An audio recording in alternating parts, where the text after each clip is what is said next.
Imagine a master detective, someone capable of solving crimes that leave everyone else completely stumped, and yet, he would inject himself with cocaine just to escape boredom whenever nothing was challenging enough for him. It sounds like a total contradiction, but that is exactly how Sherlock Holmes was portrayed in the original stories. He possessed one of the greatest minds in all of fiction, but he was also a regular user of a 7% cocaine solution. So, what if Sherlock Holmes were alive today? Could someone that brilliant continue using cocaine and still remain sharp enough to solve crimes? Or would addiction eventually destroy the very brilliance that made him extraordinary? Let's break it down with What If Explained TV, because the answer may be even darker than you think.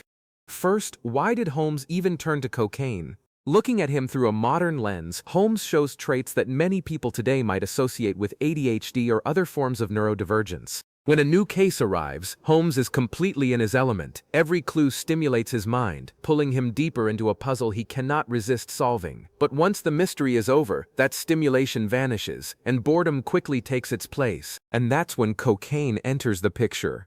Of course, Holmes lived in the 19th century. Back then, cocaine was still used legally in certain medical situations. Today, things would be very different. What once looked like an eccentric habit of a genius would quickly become a serious medical and legal problem. Now, could Holmes actually stay addicted and still function as a detective?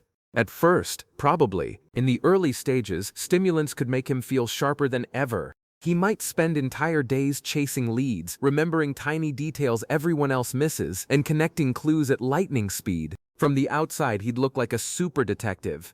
But that boost doesn't last forever. Eventually, the very thing that seemed to sharpen Holmes's mind starts breaking it down instead. His confidence slowly turns into paranoia. He starts trusting his instincts more than the evidence, and little by little, the line between brilliant deduction and pure imagination begins to blur. Eventually, Holmes might not even know which clues were real and which ones only existed inside his own head. And that's exactly why modern writers have quietly changed Sherlock Holmes over the years. In the BBC series Sherlock, the drug use is mostly pushed into the background and replaced with an obsession with work and those famous nicotine patches. In Elementary, addiction becomes a personal battle that Holmes spends years trying to overcome. Because writers understand something important. A genius detective is fascinating, but a self-destructive addict is much harder to admire.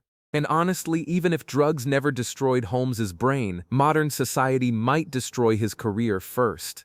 Back in the original stories, the police tolerated his strange behavior simply because he kept solving cases. But today, that would never happen. If Holmes were caught using cocaine, he'd be arrested on the spot. Even if he somehow made it back to detective work, a defense lawyer wouldn't even need to disprove his clues. They'd just drop his addiction in front of the jury with one simple question: would you trust a cocaine addict? And just like that, for the first time in his life, Sherlock Holmes would face an opponent that genius alone couldn't defeat: the system.